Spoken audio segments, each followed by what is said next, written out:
Welcome back to episode 2. We're going to talk about a lot of eventful things that happened this week in football, soccer, whatever you want to call it, because for some reason that matters a lot in my comments. Here's what we're going to talk about. I got a list right here. We've got a couple things. We have got Manchester City shit in the bed. These two teams, Arsenal and United, go head-to-head tomorrow at the time of this recording. Real Madrid finally having more than the IQ of a sack of potatoes for one game. We'll see if that continues. Bayern losing to Augsburg at home, and a whole bunch of other stuff that I don't want to spoil all of it. So, I'll let you guys take the floor and kick us off with the biggest thing of this weekend, which is Arsenal and United. You want to do a combined 11? We can end with that, but let's do predictions. Let's do predictions. Arsenal at home, Arsenal win. That's easy. Yeah, I mean, it's got to be. Your home record's immaculate. Yeah, we haven't lost at home since May. It's got to be a win because City shortened the gap to 4 points today against Wolves. Is it going to be a pretty win? I don't know. I don't think so. I think you're going to come and make it difficult for sure. We saw that first game of the season. You know, I'm not. It's always a scenario where Arsenal should be beating us pretty handily, but it's never that way. And it's frustrating for me because a United side will give a shit United side always gives me hope, and then it just gets stripped away. Hope it kills you, bro. Yeah. I mean, it's a game I'm looking at, and I'm just, we just put 3 past Inter, beat them, which is not in Italy at the San Siro. So I see that, and I'm like, we should be putting 3 on United at home. Yeah. But it was the same thing with Liverpool. It was the same thing last week against Forest. I'm feeling better about this just because of the last result in the Champions League midweek. But they're always going to come and make it tough, especially under Carrick now. It seems like they might have a little bit of new life. They got 1 game a week, so they're going to be ready for it. Slight dig in there. I'm looking at each team's scoring statistic. I think Arsenal's averaging 2.5 goals a game. United's averaging 2, maybe just under 2. I think each team is good for at least 2 goals, but with Arsenal's defense being what it is, so solid. Yeah. 2 goals conceded in 8 Champions League games. And an away game, I think I'm seeing at least 2-1, maybe 3-1 here. Yeah, and the other thing too that I was thinking about this week is the set pieces are a huge issue for your guys. Yeah. The last 2 times we played you, home and away. Well, I think it was both away. But we do have Harry back though, which is but he's still, in man. defending. Yeah, but still, we're so dangerous. And the last 2 games, like I said, it was 1-0 off the corner in the first game of the season this year. And when we played you guys, I think it was at Old Trafford last season. It was 2-0, 2 corners. Mm-hmm. Yeah. So that's the thing that's kind of giving me hope is well, not giving me hope because we should be beating you, but maybe a change in formation, a change in goalkeeper. Maybe we're a little bit better at that now than we were in previous fixtures. Yeah, but I'm just saying, if you guys come and make it difficult, it's a slow game. I'm more confident that maybe we'll get a corner pretty early on to just settle things, and then we can go play our game. How I think this game might go: Arsenal are going to show up. They're going to blast us for the first 20 minutes.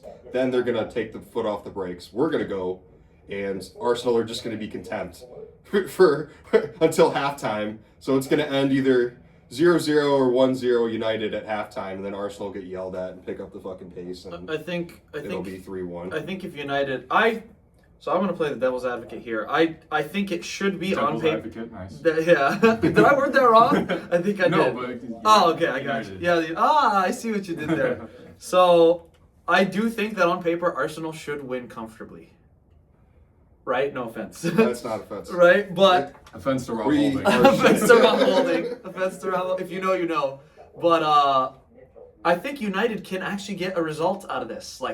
As crazy as it sounds. No, I don't disagree. Right? They not even just a draw. I think they could pull off an upset for the simple sake of they are now doing the dirty work. Mm-hmm. They didn't under Amorim. I don't know what's going on with Michael Carrick, but against City, they played that 4-2-4, 4-4-2 hybrid. They just packed the middle and just made they had 31% of the ball, I think, but made so many more chances than City. And I suspect going into this game, they will have not very much of the ball, but in transition will be dangerous. Now, I think Arsenal's better suited to dealing with transition than City is. Yeah. So we'll see, right?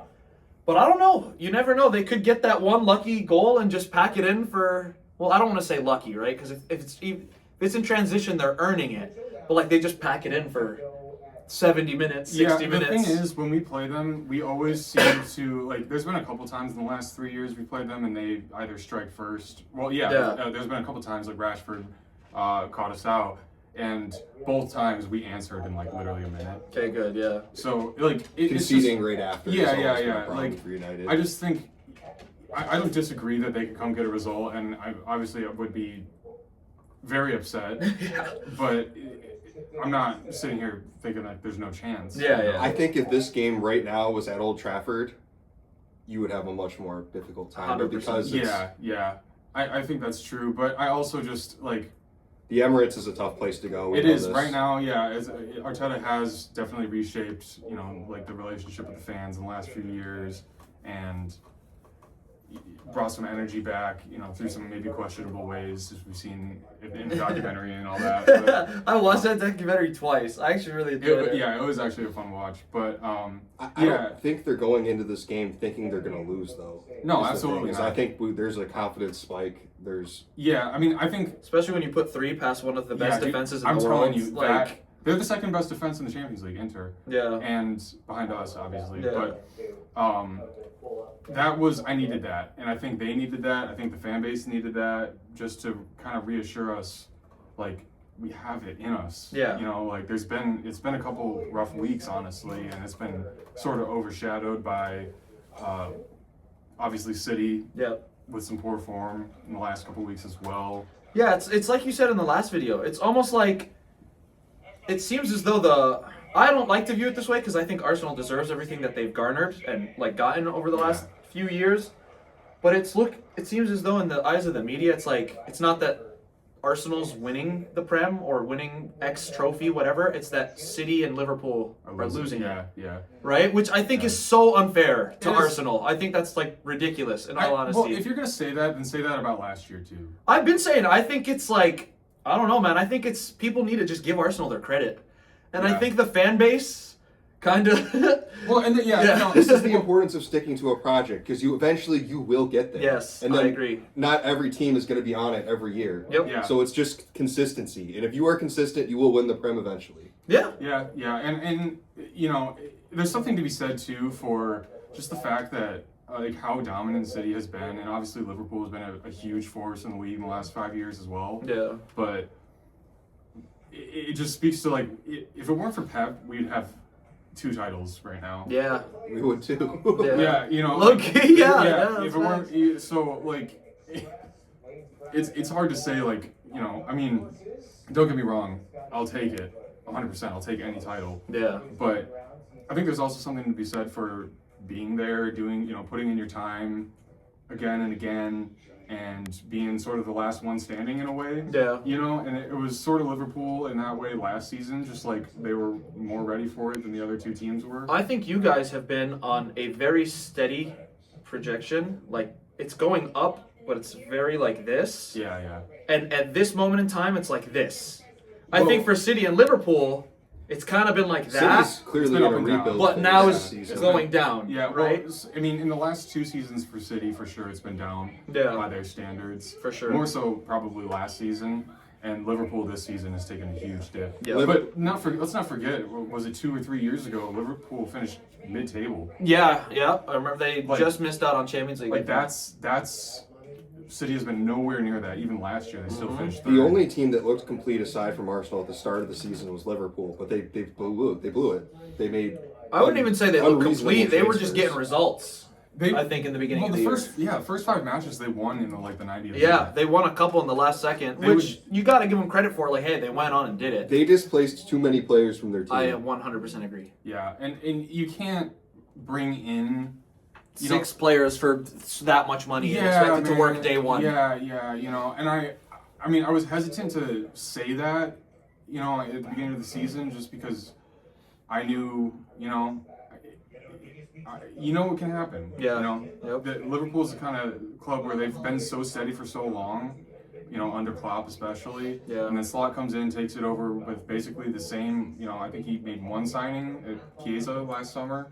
I think so. I think that was the only signing they made. Yeah. And he was underrated, honestly. He was cheap as hell, and he's a workhorse. Yeah, Chiesa is a solid player.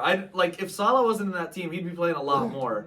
Well, yeah, but the point being, just the continuity. Yeah. To just be there again, new coach, don't change too much, Yeah. and just go. Versus, we were injury stricken. We have been injury stricken for a couple of years now with players out, like Jesus, namely. Yeah.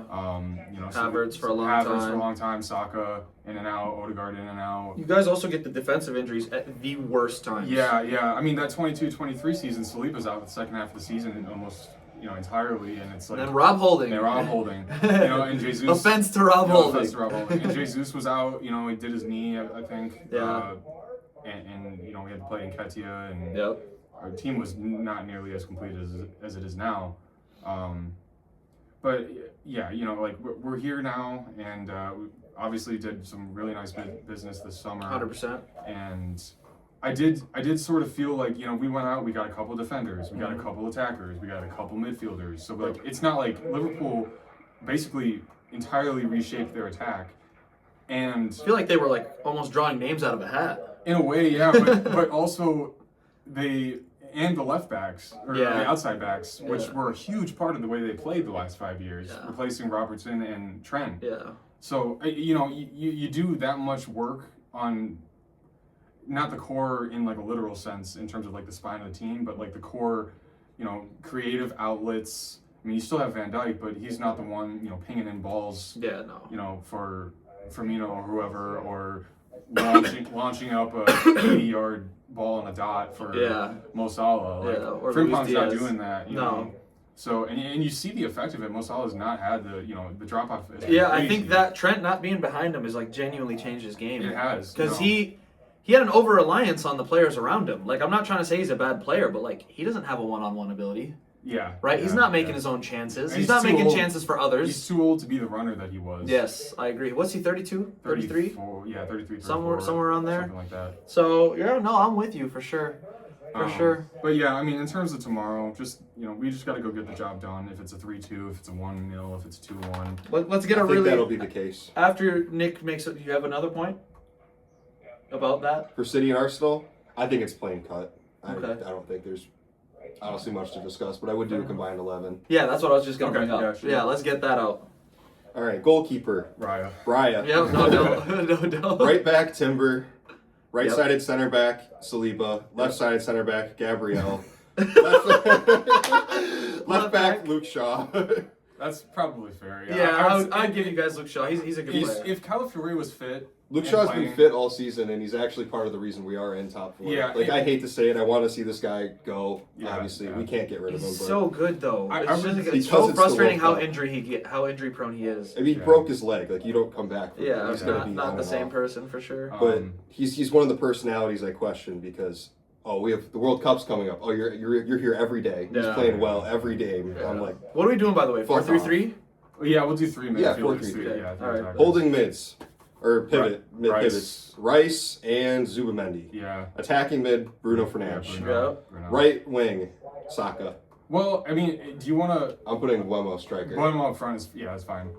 Up striker Mbeumo. Yeah, it couldn't go to Sesko, Gyökeres, or Jesus, honestly. No, it could. All right. Yeah. And then on the Left wing, anything you want, honestly. I mean, I would do Trossard. I'd say probably Trossard. I'd probably be okay if With you wanted to Ahmad. say even Cunha maybe. Cunha, Maybe. Trossard, But Ahmad. he's not really like. I'd give it left winger. I'd give it Probably Trossard. I'd give it Trossard. I would give it Trossard purely because it's That his is position. that is a solid freaking 11. Damn. Yeah. Yeah, I mean, if Bruno was a little younger, I'd take him in a heartbeat. And Yeah. I think you said that in the last pod, but yeah, I mean, it's a weird thing with the Eze and Odegaard conversation for the 10 position because I honestly I don't even consider Odegaard a 10 anymore. Yeah, no. We're basically playing we're playing 2 6/8s and then another 8. Yeah.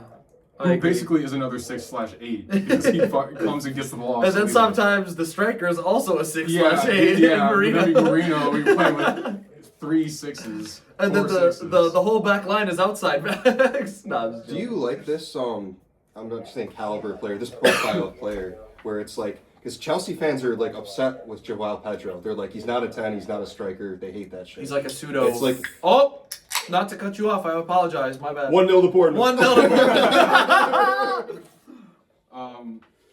You're talking about just The like Pedros, the Cunhas, the Ezes, like these winger 10s, these striker 10s. It's like, what do you see in these? Like, why are people getting so frustrated with this kind of player? I think because, I think that kind of position, that kind of thing, It died out. it died out. And what I was going to say is sort of the opposite of that, actually, or just in reverse, is that like that is kind of a position or a role of the past, where you'd find like Messi's, Ronaldo's, Henry, who are really can play anywhere, but just because like their movement is so intelligent and so dynamic, and they also have the skill set to, and the speed to play either role almost. Like all three of those players, and I'm not trying to put Henry in the Messi, Ronaldo conversation, but if you just take it for what it is, like they have this.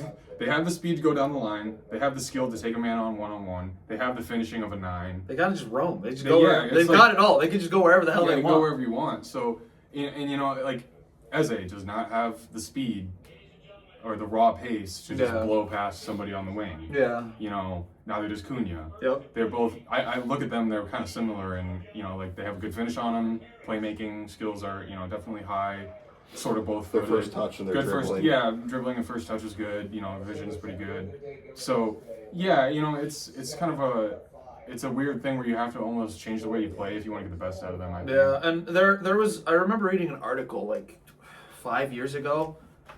From a tactical sense, that position died because so many teams over the last decade started playing with a double pivot. Yeah. So they're just like, how are we gonna have a sole creator in a zone where there's 2 DMs specifically tasked with just crunching them? Yeah. So it kind of died out, and everyone started doing the 2-8s. Yeah. Right, and then the one pivot. So there's a lot that goes into it, but no, your points are very solid. Yeah, for sure. So yeah, but I mean, in terms of the 11, it pretty much picks itself, honestly. Yeah, facts.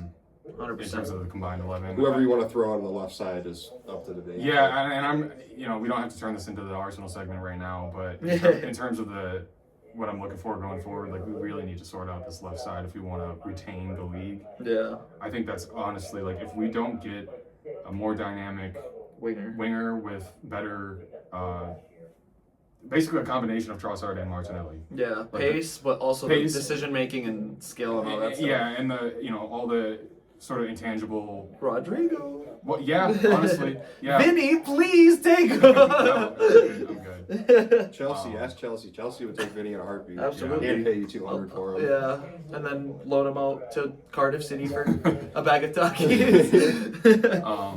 Do we want to move into Champions League results? Let's give City a couple minutes here. Let's talk about City Bodo.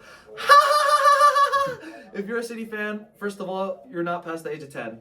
Second of all, haha. Third of all, haha again.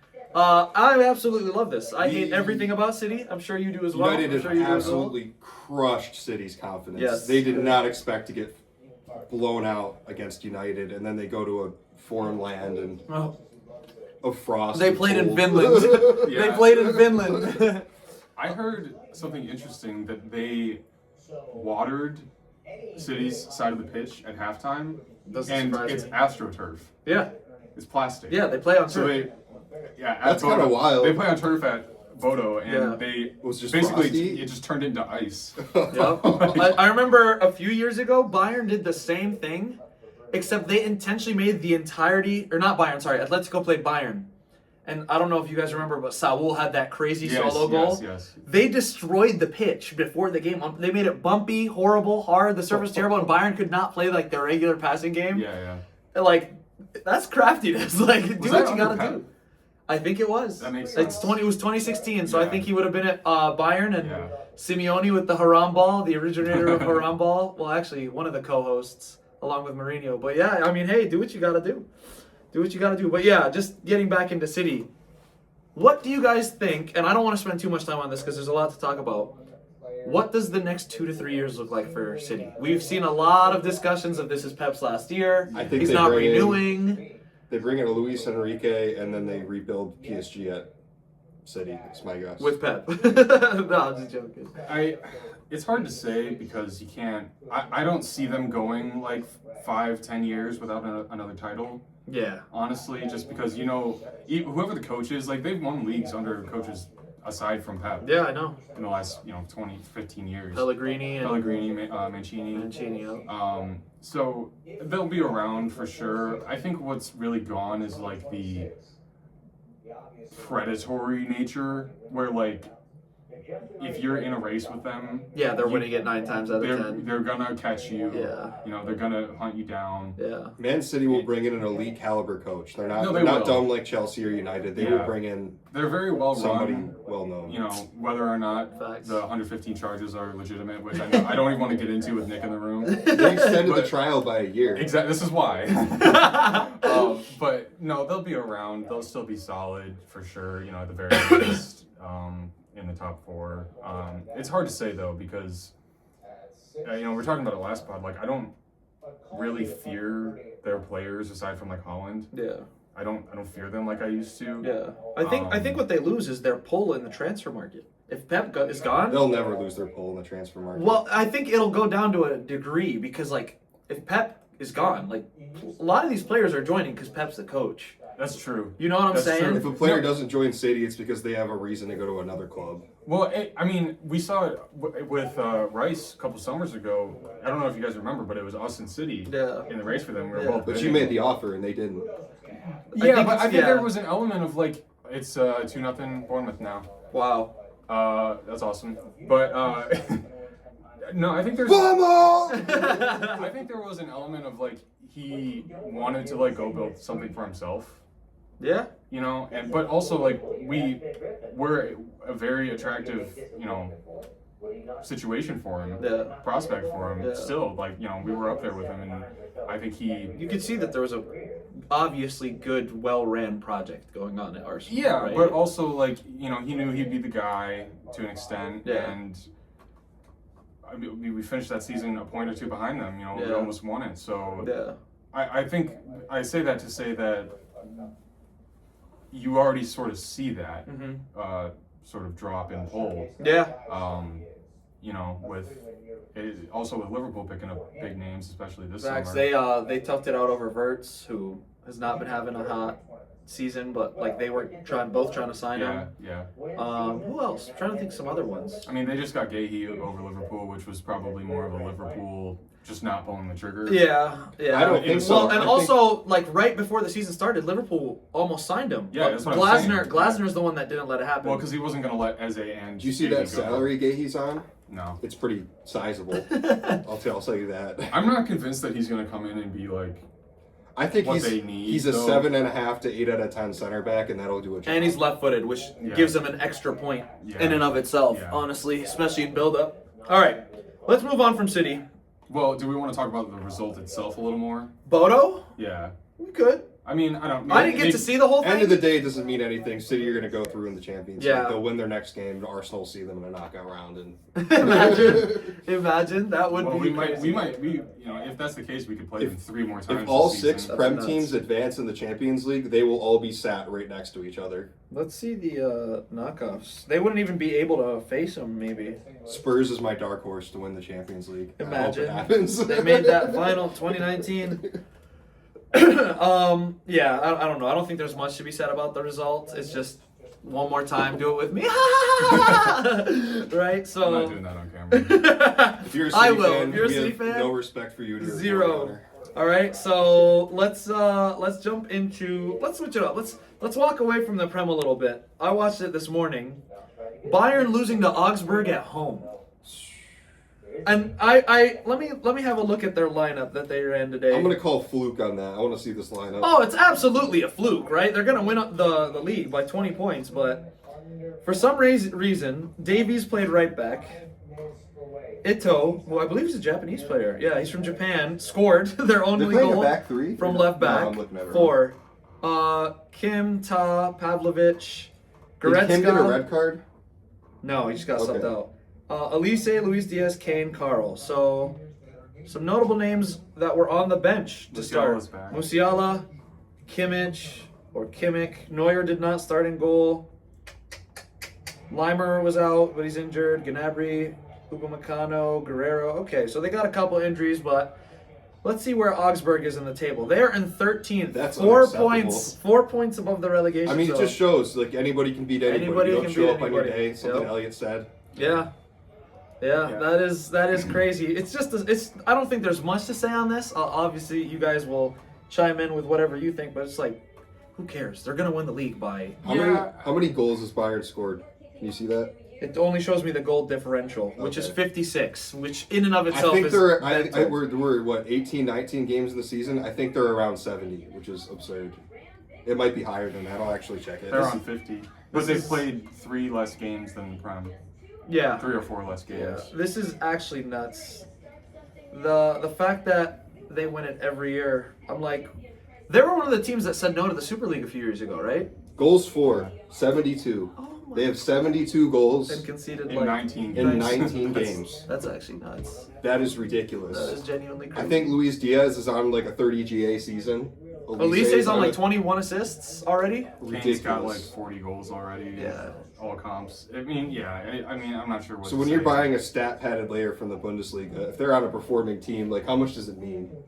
Like Wirtz was the tallies man. He was brought in to replace Luis Diaz. Yeah. And Luis Diaz is blowing Wirtz out of the water as far as his old stats. 100%. Yeah, and Yeah, but I mean, it's not like we saw Wirtz at Bayern. Like that's a totally different No. proposition. You know. He was still just Bundesliga. in a top 3 club Yeah. that won the league. While Yeah, he but was there. Leverkusen. I mean, correct me if I'm wrong, but I don't even think they're top 4 in the Bundesliga Let's right see. now. They lost all their players. They got poached. They did to a degree for sure. They are in 6th. Yeah. I mean, I don't know. I mean, I don't watch Bundesliga super regularly just because No. of You took their what was best said. center back. Liverpool took their. Well, Bayern took their other center back. Ta. Yep. They essentially And, lost and Frimpong. the majority of their team. Let's see. Let's look at their squad. I know that their starting 10 is an American. Okay, they have Lucas Vasquez in their squad. That enough. Grimaldo. Coming from a Madrid fan, that is enough to let you know that they are in the gutter. Wow, that's unfortunate. Yeah, there's not any big names. I mean, Alex Garcia was all right for them. Palacios was all right for them. Grimaldo, I think, is probably their best. Grimaldo, yeah, I think he's their captain too. So, honestly, Player. If he was 5 years younger, I would have taken him. not Really much they played can do great. with that kind of squad, but hey, it is what it is. All right, let's branch off into some European action. PSG, the title holders of the Champions League, lose 2-1 to Sporting. 2-1 to Sporting. That is shambolic. But once again, just like Nick said, anyone can beat anyone in this sport, right? Bournemouth 2-0. Bournemouth's 2-0 up against Liverpool, the current title holders. Who scored? So Suarez scored in the 74th and 90th. Wow, so Sporting won it in the last minute. And Kvaratskhelia scoring in the 79th. That's Sporting's new striker. I guess Is so. it Suarez? Why not? Not the Suarez, a Suarez. Yeah, A. Suarez. What's his name? Luis Suarez. Oh my god. Luis Suarez. Not the Luis The Suarez. Colombian Luis Suarez. This guy, odds are, does not bite people. 100 mil to Arsenal next season. So 75% possession as opposed to Sporting's 25%. PSG having 6 shots on target and Sporting having 4. And losing 2-1. That is a FIFA result if I've ever seen one. How long do you think it'll be before Amorim gets his job back at Sporting? I mean, after they beat the current title holders of the Champions League 2-1, probably not for a while. Probably not for I mean, a while. Let's see Amorim how beat they're doing. City comfortably when City were at a strong stage. They are. No, they were kind of in the mud at that point last season. They're 8 points behind Porto, who's in first in the Portuguese league, and 4 points ahead of Benfica, who's in third. Oh wow, Porto's played one less game and Benfica has 2. So, I mean, they're doing okay. Definitely not as good as they were under Amorim because they were winning the title, but with Gyökeres putting up 100 goals in 2 seasons yep, as well. absolutely. So, all right, any thoughts on PSG? I mean, I'm not taking too much from this because if memory serves me right, I think they had to play in the playoff round of the Champions League last season and they ended up winning it.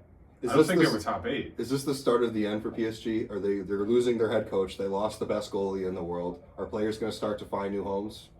I don't know. I think they still have a really nice core of young players that will, keep them afloat for a little while. And I think they still have the pull to bring in some big names. They'll always be a great team. I'm just wondering. Well, I mean, you say start for where the they end. go. I mean, they started the end. They won their first Champions League last season. And is that just the pinnacle for everyone? You win something and it just goes downhill for a little bit? I think that the reason why they're not the force that they were last season is just one, injuries have hit them. Like, I know Hakimi's been injured. Dembele started the season out injured, right? They had some pretty important names out. Fabian Ruiz is injured right now. João Neves is injured right now. That's 2 starting midfielders. So they're going through it a bit, but the season doesn't start for the German, no offense to any German or French viewers, the season doesn't start for French and German teams until the knockout stages of the Champions League. Everyone knows this. They are comfortably in first by 20 points.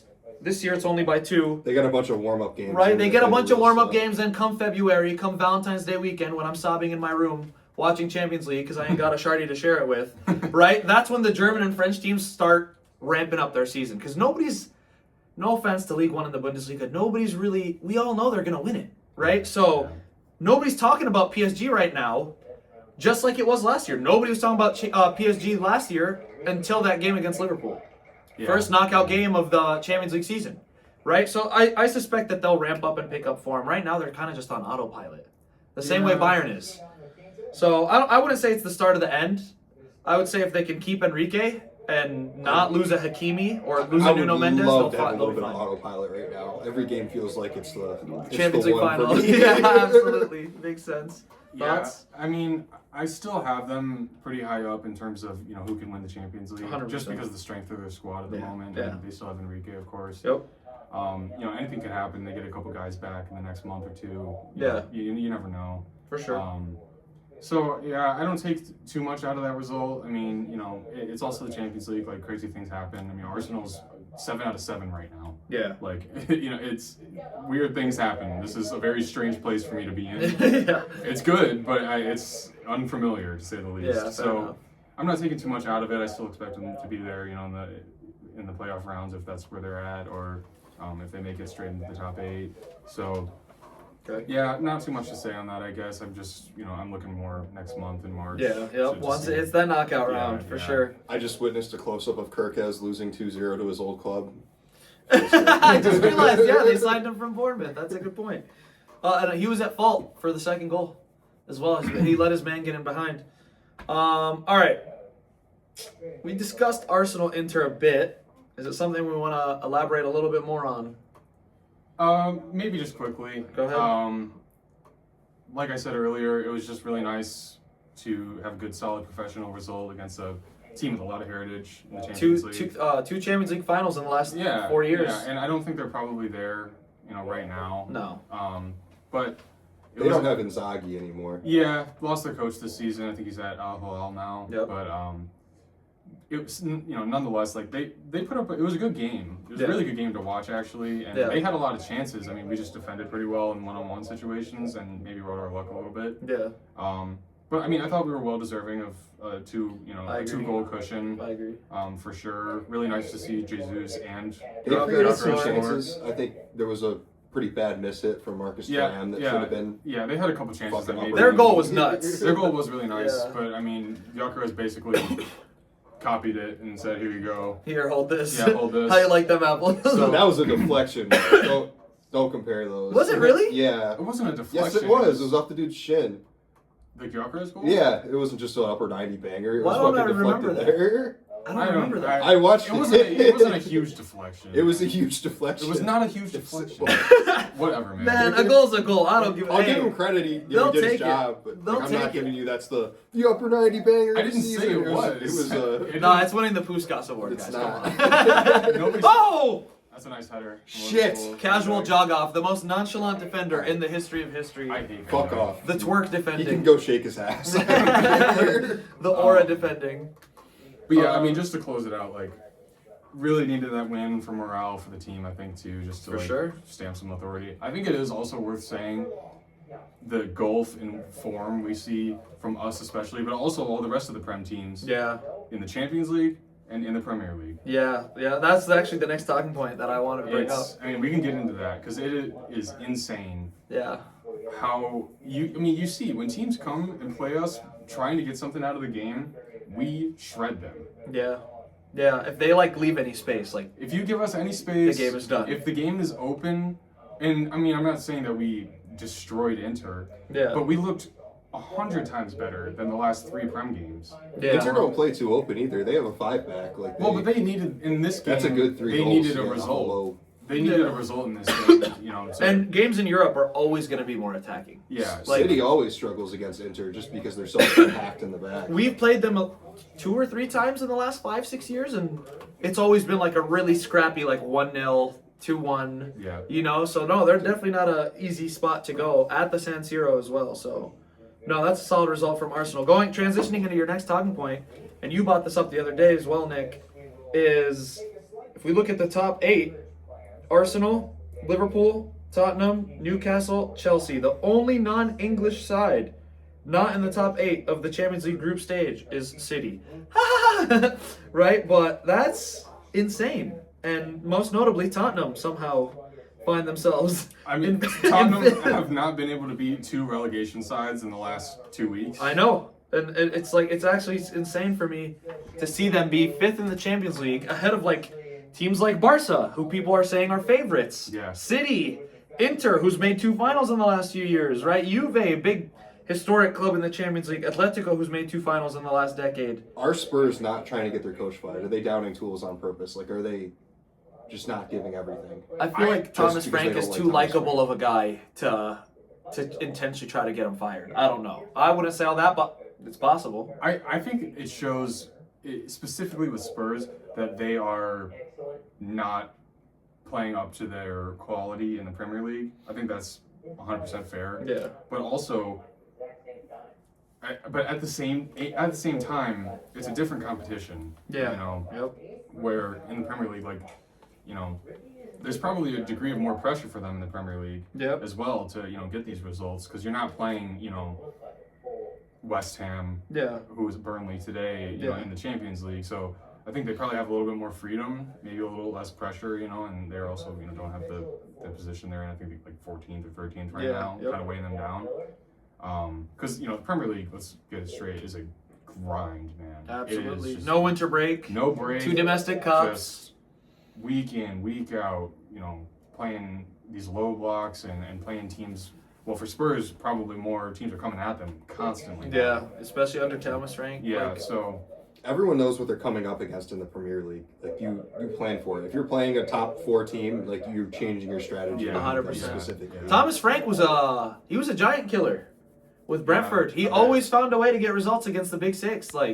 He beat City more than once. He beat us their first game. Back in the Prem. Definitely beat United. They beat United a few times. Pretty bad. Going into the year, I'm like, this is actually a sick signing, for Tottenham. He's a good manager to bring in. In fairness to him, I don't watch a lot of Tottenham, but I also do know, and I don't like to make this excuse for everyone, but it does matter. They've got a ton of injuries. Yeah. To big names as well. If we look at their squad, Kulusevski's a baller. Madison's a baller. He is. Kulusevski's a good player. He's a good player. Intermediate until the season before he got hurt, or the season during he got hurt, he was having really but he was a big player for them. He is that season. You know what I'm saying? I don't look at Kulusevski and he's the answer to United. He's not the answer to Arsenal. No, but that's two different stratospheres, right? He's not what United needs. He's definitely what Tottenham needs, though. Even though, no offense, Tottenham beat you guys in the Europa League final. Yeah, I'm just saying, you guys are a whole different level of fan base and stature and history. Yeah.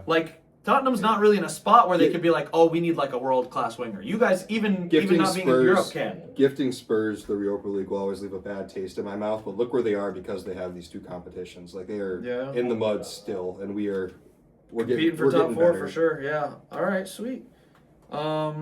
I don't know, man. It's a bit nuts to me that they could be this good in the Champions League and this poor in the Prem, but Tottenham like you are said, also a great example of why you don't buy a Xavi Simons, why you don't buy a Matisse Tell, these unproven youngsters that are world beaters supposedly. It's you're taking a huge risk. Absolutely. Absolutely. And it's kind of easy in a way to look good as a young player at like Bayern, Mm-hmm. because you're coming in with nearly no pressure. Yeah. You know, It's in- like you into know you're that gonna win the side. league. You know Yeah. you're gonna win the league. If you screw up, Harry Kane can come on for you and bag 2, and you still win the game. Yep. 9 times out of 10. These guys are fun to sign with in FIFA. We're like, oh, On look at career their mode. skyrocket Yeah, potential. yeah. You know, you can have fun, but in reality, you have to look at who's got the mustard. It's very difficult to come into the Premier League. I think for a reason. You don't see.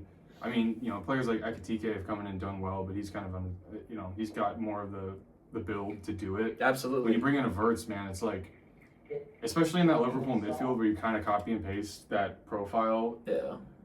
3 times. Yeah. I mean, I feel like in this day and age, it's hard to have magicians in the Prem. yeah. Like you used to be able to get away with a David Silva, a Yeah. Juan Mata, You see right? it with Odegaard right now Even too. yeah, right. Like you used to be able to get away with those like smaller guys that were just like Mata was a absolute filth baller. on the ball. Who was? Yeah, Mata. Yeah, he was. He almost. I think he has the second most assists in a single season.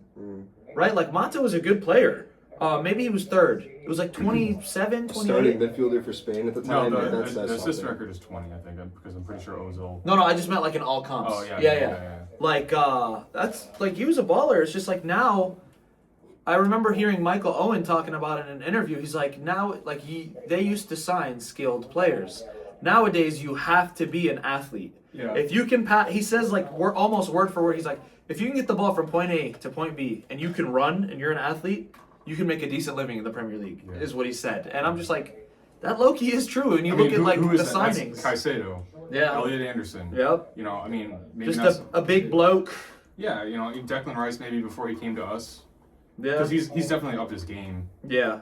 He's Since- definitely better technically since Yeah, joining you since guys. joining us. But before that, yeah, I mean, he's just a big bloke who Yeah. decent on the ball and puts a tackle in. Yeah, 100%. If Elliot Anderson goes to City, I'm gonna cry. I know they want him. Like United even went and signed a 33-year-old Casemiro, and But it's for 2 because we couldn't seasons. get Frankie de Jong. Yeah, but he also did really well for you guys, so it ended up Yeah. being fine, right? Ish, For the ish. first Really 2 well. seasons. His first season was Bro, for really the good. first season, His he was next nuts. 2 were ass, and this season. This season he's been good. No, the first season he was solid. Like he His came in clutch. His first year was great. It's been up and down. It's You been guys really finished good third or that really year, bad. right? Yes. Yeah, like he killed it that first year. But like we were saying, they needed a big dude who can put in a tackle, get the ball from point A to Well, point B. Casemiro is a little bit more than that. He's a legendary Yeah, player. no, I absolutely agree. It's 3-1 now. He's, Oh, no, he's it's a great 3-1, example sorry. of the owners not giving a manager what they wanted. He was the Yeah. plan B. Because Yeah. we wanted Frankie de Jong. Barca wanted to get rid of Frankie He de didn't Jong. wanna leave. Barca, You know what it everyone was? didn't It was wanna his leave. girlfriend. His girlfriend's like, nah, fam, I'm trying to stay in the sunny coast Yeah, of I'm not Barcelona. I ain't trying to live in Manchester. So our owners are, what Galactico can we buy to fucking replace it? Let's get Casemiro in. Yeah. Who's a very, very good player, don't get me wrong. Absolutely. But he's not built for the Premier League. Not at his age now, but I think if they Oh, had signed him at like 22, He's 23, incredible. oh my He's God. one of the best CDMs in the world. All right. Rodri looked up to Casemiro. Yeah. He said that in an interview. He's Yeah. like, he was. He's a ball winner. It's an underrated part of his game, but he can get the ball forward. He's never going to be a Cruz. He's never going to be a Modric. He's got a pretty good finish on him, too. His passing is why Amarim played him every week, is because he could retain the ball for us. Yeah. He wasn't going to play like those killer progressive balls like a Cruz or a De Bruyne He's or a a Bruno. one-touch passing, But which he's is something like- United's never had. Yeah. All right. Where else are we at? Any other thoughts on the difference and disparity between the teams in the Prem and then how they're doing in Europe? I mean, Tottenham, I know we talked about it briefly, but tying Burnley and losing to West Ham You want to was talk just about catastrophic. the Madrid win? Yeah. I've kind of been holding that in so I don't like crash out, but let's go over it. Let's bring in some 6 goals, right? some La Liga. 6 goals.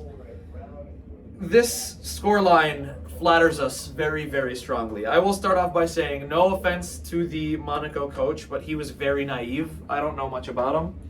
But they played a high line almost the entirety of the match.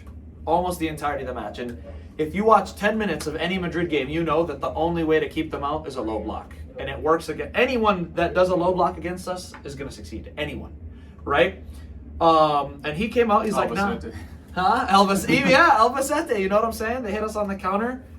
I'm just like, why would you come out at the Bernabeu, high line, pressing like, yeah, we're going to try to play this total football. against two of the fastest attacking players in the world, right? And it showed, like, Vinny had his first goal contribution in 20 matches. Are you serious? Yeah. Wow. Yeah, and it Ronaldo's was, salary. and he wants a Ronaldo salary, yeah, but it was gifted to him. It's like you literally played to his strengths. I'm just some random nobody in the Midwest in the United States. I'm not the coach of an elite European club or a big European club, right? You don't need to be all that to know, like, hey, maybe if 30 other clubs played a defensive low block against Madrid and it worked for the most part, maybe we should do that too, right? And then the few times that a team came at them with a high line, they got torched. Yeah. Like, I don't know. That's just my point. So this is a very, very flattering win. It looks good on paper, but it does not play out the way that people that didn't watch the game would think. Like, in all honesty, had Monaco came out and just played in a 4-4-2 and sat in, we maybe would have won 1-0.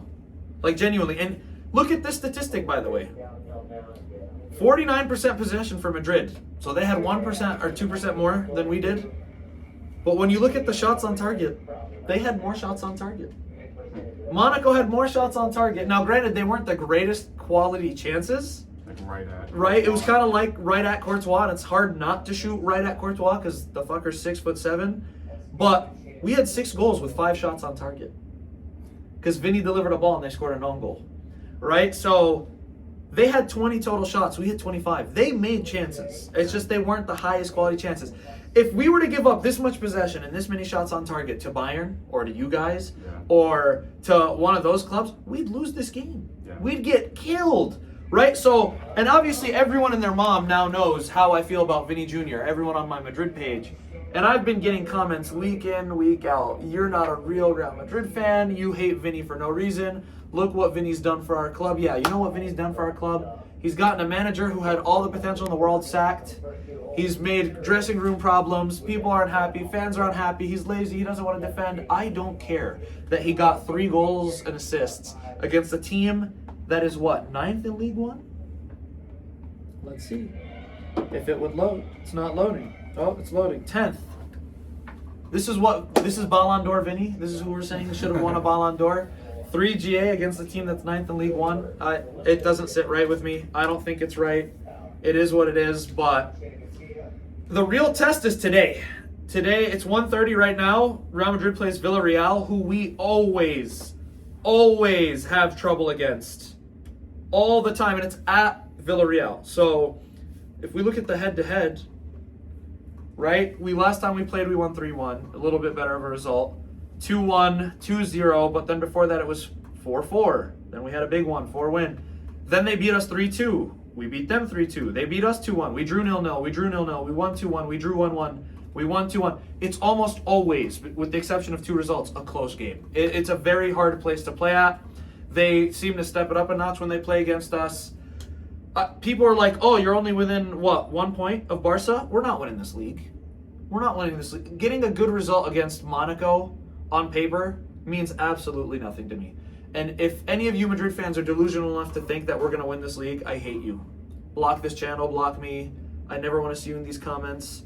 What do you know about Villarreal for people who aren't familiar with La Liga as much? Well, Villarreal is a team that isn't afraid to come out and play, right? In La Liga, they're currently in 3rd, 41 points, 7 points behind us, but with 1 game less played. Because they weren't always a top 4 team. They weren't always, but they're always comfortably within the top 8, right? Like there was a few seasons ago, they made the Champions League semifinals. Yeah, I remember that. And they usually do pretty well in the Europa League. In the Europa League, yeah. And they had Unai Emery for a while. That's what I was going to say, yeah. So when they made that Champions League semifinal, and they were up against Liverpool for a while. I remember that. Then Liverpool came back. Unai Emery was the coach. This is why I've been saying, like, Unai Emery is an elite I would take him in a heartbeat. coach. Yeah. He is an elite coach that wasn't given time by the really, really big names like Arsenal, like PSG. Yeah. But he is a good coach. So, like, yeah, no, they're not afraid to come out and play. I suspect that since it's at their place, they'll come out and attack a little bit, which may make it an easier result for us. But they also have the mentality of, like, we're going to do whatever it takes to get the result, whether it's at home or not. Yeah. So it could be a toss-up. They could come out and try to attack us to, like, appease the fans and then get torched 3-4-0 because they leave space in behind. Or they can claw out a 1-0, 2-0, 2-1 dub, just playing a really scrappy game. They are capable of doing both. which is why they're so dangerous in the league this season, why they've been dangerous in the Europa League or the Champions League in the past few years. So that's all I've really got to say, but I will end it with Real Madrid's not back. Arbeloa is not the hero, right? Maybe I'm wrong. Maybe they could be, but one result against Monaco, who's 10th in League One, doesn't say anything. It doesn't convince me. Just 2 weeks ago, we lost to a team of accountants and plumbers who are going to get relegated maybe to the 3rd division of Spanish football. So I'm not having it. All you guys in the comments talking about Madrid's back, you're delusional. I'm sorry.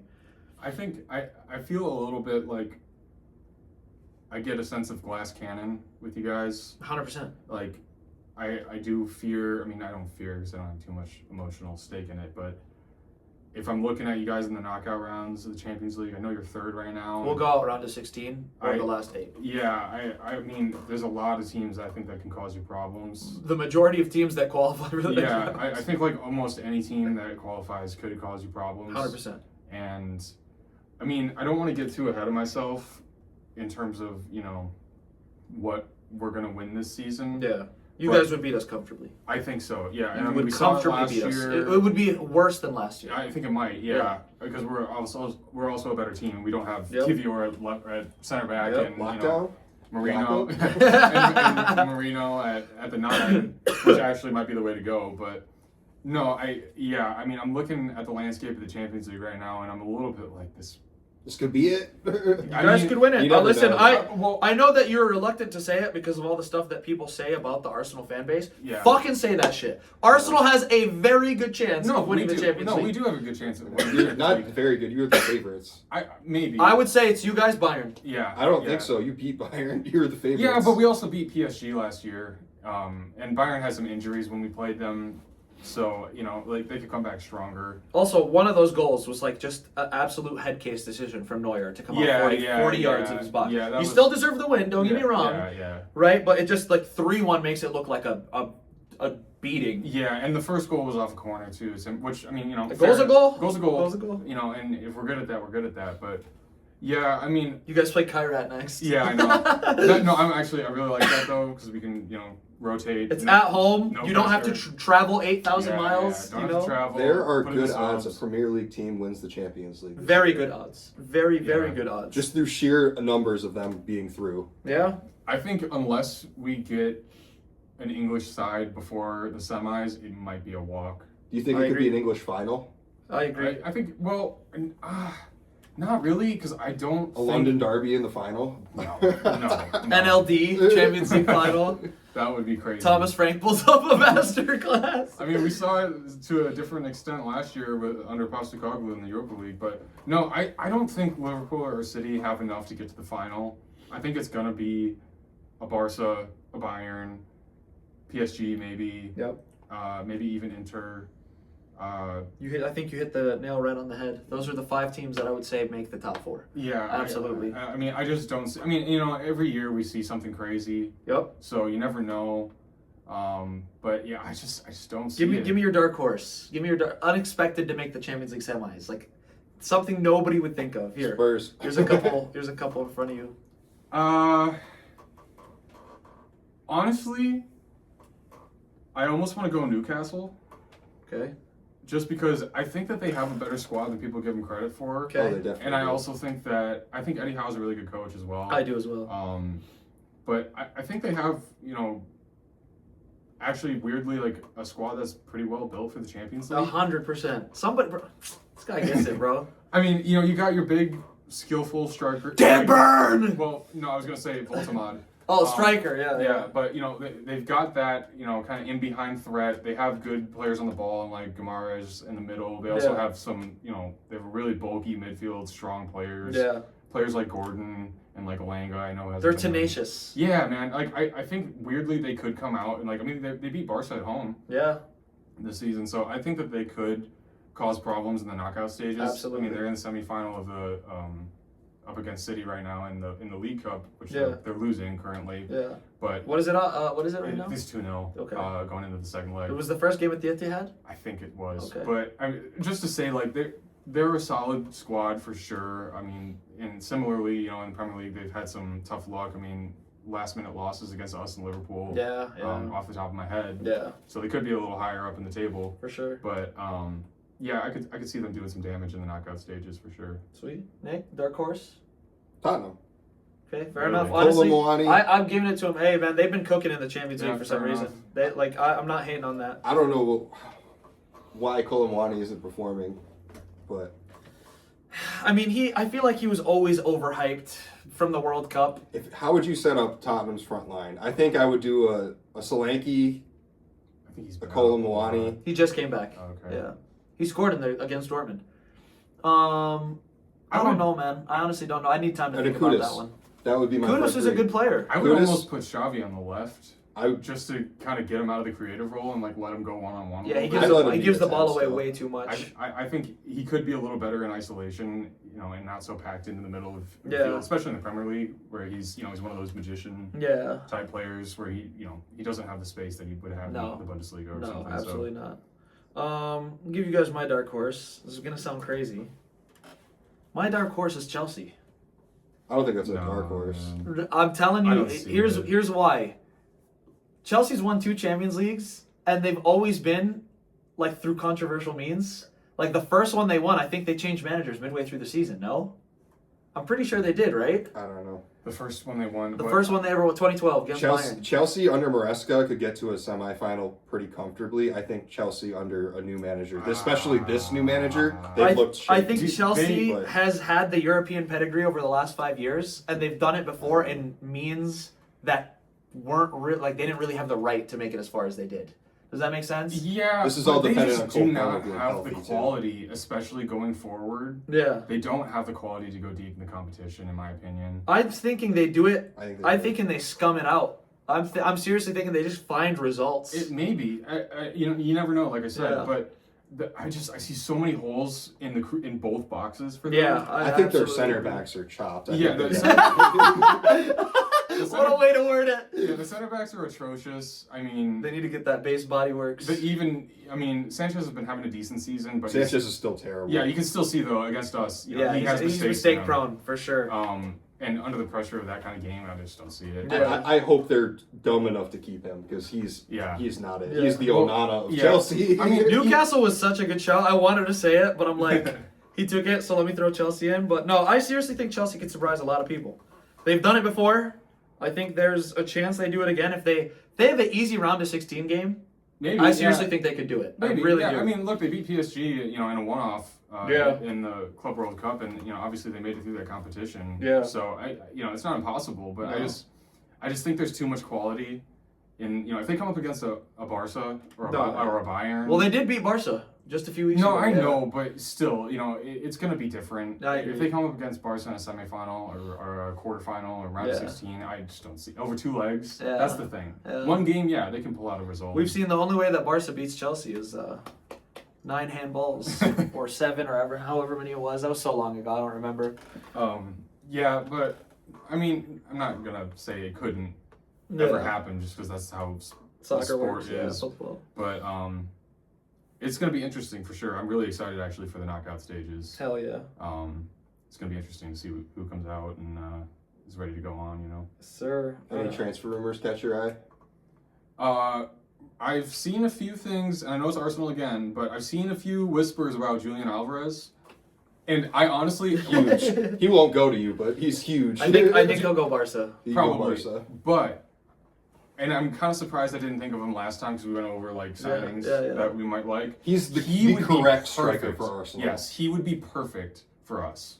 And who knows, man? If we go deep in the Champions League, He could join. if we win the league, maybe. Yeah. You never know. Especially if Pep's gone and he doesn't have to deal with that. He wouldn't be behind Haaland I either. think- He'd be the main man. Yeah, he'd start for us If you easily. dropped London in fucking Spain, he would go to Arsenal. But Yeah. Dude, I seriously though, This that's dude a likes the great warm shout. weather. A lot of these players don't go to England for that sole reason. It's true. cold as shit. I get, and it's cold by the European standard. Their winters are 50 degrees. Think about how nuts that is. Imagine asking somebody from that caliber to come play in the MLS. Imagine in some different universe, the MLS was the best league in the world. No, bro, these players are playing in Detroit. Fuck Well, no. But you play Cali, playing Florida, playing Texas. Yeah, they would be fine with But that. England is like the size of, Ohio. Oklahoma. Yeah. It's like, yeah. The entire United Kingdom is smaller than the square mileage of Michigan. That's Yeah. actually insane. But- That is genuinely nuts. So you are kind of stuck with that climate. But I guess more to just like the transfer news stuff. Like he would be perfect for us. Yeah, He's like Jesus with a better finish and a little bit less like false nine. yeah, So he would still be high in positions to kind of poach as well. yeah. But yeah, I would be. Ecstatic about that. That'd be If sick. if we signed him in the summer, I would say day one of the next season we're winning the league. Oh yeah, I would too. Signing for you for United. I know we did a last video, but maybe not for me. some Just new ideas. rumors that caught my eye. Okay. Liverpool interested in Mickey Van de Ven. Really? I think Van de Ven He looks would go. super stressed at He would leave. Spurs. Yeah, and absolutely. He'd leave He's right one away. of their. I'm. Elliot knows that I have a huge crush on fucking Mickey Van de Ven. This dude is the profile of a center back I would love. Yeah. His only Left-footed, pace, strong, left-footed, tall. pace, strong, tall. He's got it. Yeah. His problems, he's injury prone. His hamstrings Yeah, are maybe facts. fucking. I mean, when you're jealous putting in of that him. many high velocity sprints a game, like you're bound Yeah. to get a lot of injuries. So Liverpool have shown interest. United have also shown interest, but I see Liverpool as more realistically his destination. Yeah. I'm just happy that United are considering that's the profile player they want. Yeah, because that's that means my dream of Nico Schlotterbeck could come true. yeah, he's Yeah. left-footed as well, right? Yeah, he's similar to Van de Yeah. Ven. Just not nearly as quick. I think he'll start for Germany in the World Cup. He'll be Germany's left side. I can see center that. back. He's Dutch. No, Van de Ven. He's talking about Schlotterbeck. Schlotterbeck's German. Yeah. But I'm so stoked that we're looking at that profile player because we need it. What about you? Okay, signing. I mean, who would I want? Who did I say last Well, time? anything that like have you seen that? I haven't seen any transfer rumors. I have Fabrizio Romano blocked, but no, I'm joking. I don't. I haven't been seeing much, but Did you see the Cole Palmer to United? To United, was? I did see that. Every media source that was not credible did was see that. spamming that. And I the- was like, the coach came out. He's like, "Fam, he ain't leaving." well, the coach has to say that. Yeah, I'll never Palmer- forget when Piqué was like "se queda" about Neymar. He's like, which means he's staying in Spanish. And then like 2 days later, he was signed with PSG. I think in some alternate dimension where if Bruno leaves, we get a bag for him, and Chelsea don't qualify for the Champions League, I think Cole might consider it if we splash 140 Where are they in the table? for Cole Palmer. Premier League table? Yeah, Is he better than They're in Bruno sixth. Fernandes? No, but is he injury 2 prone? points. Yeah. 2 points off top four with one less game played than Liverpool. But if Liverpool wins this, then they'll be 6 points ahead or more. Actually, I don't like Cole Palmer as a person. I think he's dumb as rocks. yeah. But his performances like show otherwise. Like he's He- a player. good player. I mean, the last but 2 years though, he's kind of. I mean, I know he's been out. For he's a ton been of it, injured. but still, like even when he's been back, he hasn't looked the same. There's games where he's like he disappears for sure. Yeah, I would agree yeah. with that. He's not, but he's 20. He's 23. Like he's young. Yeah, but, And- I mean, if that's what you want, go for it. But I mean, Not for me, what am but- I going to replace Bruno Fernandes with? I need something. I mean, I you got- can't you even got think of Cunha that. Already. You can- No. I think I get what you're saying. Like, look at how much City has struggled after losing De Bruyne. Look at how much we've struggled after losing Cruz. I can imagine that they would go through the same thing losing Bruno because there's Well, not I mean, they've many been struggling with Bruno. Yeah, with Bruno, but that's because the pieces around Bruno haven't been as good. But it'll be even worse because it's like there's not many players that can progress the ball forward in the way that these guys that I just named can. Yeah. Like you'd think it's the simplest thing in the world, just hit the ball forward. But like it's almost like hoflation. Yeah. But like it's actually progressive passerflation. Yeah. It's like you think it looks so simple when De Bruyne and Cruz and Bruno do it. There aren't many players in the world that can do that shit. If believe it or not. If United have a break where it's 4v2 and they're heading towards the goal, Bruno will pick out the right pass to the right player on his best foot Yeah. in the best position. And to then score the Ugarte goal. will put it in Stretford. Ugarte will hit the, what's in his locker again? Travella half volley Oh my goodness. under pressure. Yeah, I don't even know what player in modern football progresses the ball in the way that those guys do. I seriously can't think of anyone. No. It Like doesn't people make keep sense. saying like Angelo Stiller for us. I haven't seen a single minute of this guy play. So I haven't I either, have but I've no heard he's idea. very good. I mean, no idea. Martinelli with that Alex Travella pass up to Gyökeres. Yeah. I don't know, man. Maybe put him in the 60s. Concede 10 a game. I don't know, man. I seriously can't think. But we've gone over a lot of the talking points that I've got. You guys got anything? Anything you want to bring up? Close the video out with? Vinny to Chelsea, Kvaratskhelia to Hopefully. Real Madrid. Hopefully not. I don't want wingers. I want a 6'7" freaking target man who's gonna score every single cross we put in the box. If we sign another winger, I am personally flying out to Spain and I'm handling business. I'm sitting in that room with Florentino Perez. I'm locking the door. Nobody's leaving until I get what I want. I cannot fathom another winger joining this club. I will cry. I will genuinely shed tears. Well, I mean, what if you lose Rodrigo though? You have to. What if If we lose Vinny and Rodrigo, then yeah. could Jude be a striker?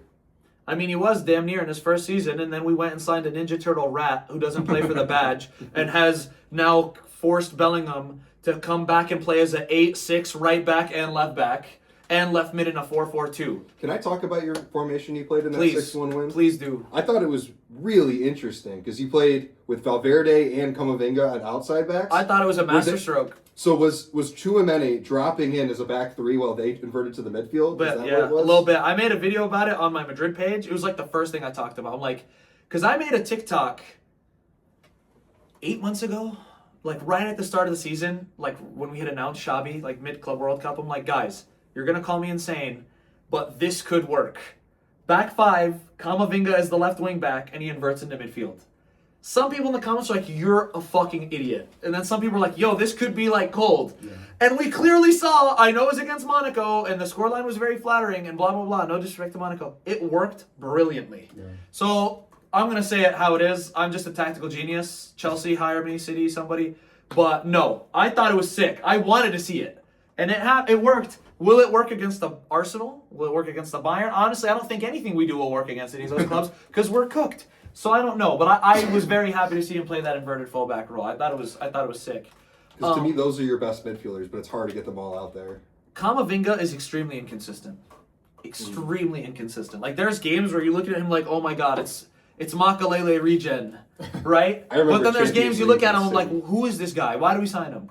You know what I'm saying? So yeah, go ahead, not to cut you off. I remember the Champions League against City a couple years ago where it wasn't close, but Camavinga looked like your best player. Yeah, he came on and changed the game for sure. He definitely changed the game. Are you talking about the one when Rodrigo scored the 2 goals? I want to say it was like a first leg or something. Oh, okay, yeah. No, I'm telling you, man, he can compete with just about anyone in the world in midfield, right? For the role that you ask him to do. It's just you don't get it out of him every single game. That's my thing with Camavinga. But anything else you wanted to discuss about Madrid? Up to you. I mean, I've gotten my highlight. I think everyone and their mom knows how I feel at this point. I hate them. I love them, but I hate them. I saw a meme the other day. It's like me explaining my relationship with Vinny Jr. And it was like, for some TV show, it's like a love-hate relationship. It's like, yeah, sometimes I like him. Sometimes I just want to fist fight him. But sometimes maybe good. Sometimes maybe good. Sometimes maybe shit. Well, yeah, no. Any thoughts from you? But he's won you 7 Champions Leagues. 2. I guess just one like trailing thought about the Inter thing. I know I keep bringing it up. No, it's fine. But I really liked the team selection. I liked the 11 a lot. Okay. And it was something that I don't want to say haven't seen this season from Arteta. Okay. But he just basically was like, I'm putting all of our tech in the middle. Well, all of our attacking tech and like desire and quality is on the pitch. Yep. In terms of, so we started with Trossard, Jesus, Saka. Yep. And 3 really techie. Yeah, and well, so I think all finishers too. Maybe, but more just like quality in the final third. Can make something happen. Yeah. On their own. Yeah. You got that, and then he starts Eze at the 10 with Marino and Zubamendi, because I'm pretty sure Declan Rice didn't start. No, he didn't. Neither did Gabriel. Yeah, and without Gabriel, it was really impressive. Lewis Skelly on the left. Yep. He hasn't been playing much. Not been playing much, so I think he had a pretty decent game too. But he just went. Everybody who helps us put the ball in the net is starting, and against like the top defensive team, right? And I think something too, just kind of into a little bit of the striker situation there. I think Jesus really benefits from that because I mean he's gonna struggle if you put Martinelli out with Saka and you force them to be touchline wingers. Yeah, because he needs people to work off of him. He needs people to work off of him, but in central areas. Yeah. When we play with Martinelli and Saka, what you get is him drifting out and doubling up on 2v2 or 2v1 on the outside backs, which fine, but then we got nobody in the box. Yeah, absolutely. So what that allowed us to do is Trossard and Saka are a little bit more narrow, and then you've got Marino, who's also got some finishing quality and some ball playing quality. Eze knitting things together, who I think had a pretty decent game. Yeah. The first goal we scored, the Jesus, it was kind of deflected. Jesus, pokes it in. There was a really critical pass Eze plays. It's a very simple pass. It's nothing crazy, but it's critical in that he plays a straight ball right into Jesus' feet, who holds it up, lays it off, a couple one-touch passes and a little deflection, and boom, we got a goal. Yeah. Like he's like, no, I want. He's definitely a very good link-up player. He needs. Yeah. It's an underrated part of his game, I think. Him compared to Odegaard, like Odegaard doesn't make that 10-yard pass straight forward into the box. Yeah, no. Like no. He's gonna be like horseshoe, played around. Yeah. Just keep it. I feel like it's been like the creativity, the magic has to a degree been coached out of him. I think it has, but he with Eze, what we it's just really telling him the mentality because he's like, no, I want to go through them. Yeah. Yep. I don't want to wait 10 minutes, waste 5 minutes just for us to, maybe it goes out for a corner. Yeah. Like, no, I'm going to put it into this guy's feet who I know has quality to hold it up. Yeah. And we'll see what happens. Yeah. And then that's basically what it was. And we packed out the box. We had 5 players crashing and, Jesus gets a nice goal. It's funny. I feel like Gyökeres has more of like the stature and frame to be a hold-up forward, but doesn't do it as well as Jesus. Yeah, he doesn't have the quality. And also I think the intelligence to know, like, he gets too tangled in with the defenders, which is why, like, I actually kind of don't want to. And maybe this is also something we could touch on really quick before we end. It's fine. Lineups for tomorrow: Arsenal, Man United. Yeah. I don't know if maybe we can get into that, but go ahead. Let's personally, I don't want to see him start. Yeah. Because I think he's going to be too involved with Maguire and Martinez physically. Yeah. It's just going to take him out of the game. Yeah. Whereas Jesus might be a little smarter, try to drag them out and create space in behind. Yep. He's just gonna. I would be much more scared against Jesus on Harry than exactly. You don't want to. Harry's one of the strongest. Harry doesn't want to leave the box. He doesn't want to get dragged out of position. But he wants to get touched tight. Too. Yeah, exactly. And that's also what Gyökeres wants to do. He wants to be on you. He's playing into Maguire's hands. If you're trying to muscle Harry, Harry's already done his job. He's taking. Well, I mean, we see it against Holland constantly. Well, not constantly, but pretty often with those two at the back against Holland. Like we saw it last week. They threw him around. Yeah. So even Martinez did. Yeah, exactly. So I'm kind of afraid that he gets caught up a little bit too much in the physical battle there tomorrow. Okay. I'd like to see the same front three. I want to see the same 4 up front: Eze, Trossard, Saka, Jesus. Okay. And just literally, I want to play the exact same game that we played against Inter tomorrow. And if we do that, I think it'll be pretty comfortable. Yeah. But it's if he brings back in Martinelli and Gyökeres and Odegaard, that's where I'm like, this is gonna be kind of painful to watch. Fair enough. Score prediction? It's hard to say without knowing the lineup, but I'm gonna go 2-1. Okay, Nick. Before, give me your score prediction, but then also give me like some crazy things you want to see in the lineup for United.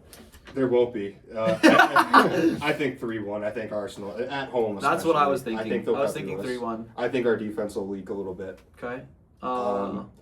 Let's see. Lineup wise, Mbeumo up front probably. I want to see the same 4-4-2. Mbeumo up top. Really? No Sesko? No, maybe coming off the bench is fine. He would get bullied, I think, against our center backs. I think Mbeumo is more of an in-behind threat. Yeah, but also I has agree. The tech I need the counter possibilities. Yeah. So Dorgu. Could maybe see Mbeumo, Sesko and Mbeumo in the front too. Oh yeah, you could flicks and runs in behind. It would be Cunha playing a 10 because Bruno's been out. Yeah. So it would be Bruno and Sesko. Fair enough. You guys got score predictions for Cunha and Sesko. Madrid's game today against Villarreal? I know you don't watch 2-2. as much. 3-1. I was gonna say 2-2. Really? Yeah. 2-2. I don't think Villarreal can do it. I don't even honestly really know, but I just based on. Hey, take a guess, right? Yeah, take a guess. 3-1 Madrid. I'll say 2-2. I'll say Vinny will have a disaster class. I'll say Mbappe will score a pen, and then another goal because literally the whole point of this Madrid side is for him to score and us not to win games. But yeah, that's my score prediction. My hope for this Arsenal game is just something random happens, like give a red card to a a random So player on evil. Arsenal. Yeah. So evil. I need 8 We points got out of no this. Rob Holding anymore, bro. Right. The odds are significantly lower. I know. All right. Any other closing thoughts? Yeah. No. If anything, it'll be Mbuemo or Ahmad breaking behind Gabriel, and Gabriel clips him in the foot or something. Maybe, yeah. But we'll Just see. go get the job done, man. It's 4 points right now. Go get the job. I don't care how you do it, man. Just win the game.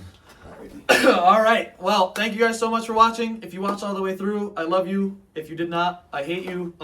If you enjoyed the video, please hit that like button, hit that subscribe button. If you know any homies that think they have ball knowledge and they really don't, share this video and then maybe they'll get some ball knowledge. Anything from you guys? Like and subscribe. Like and subscribe. All right. Take it easy. Boom.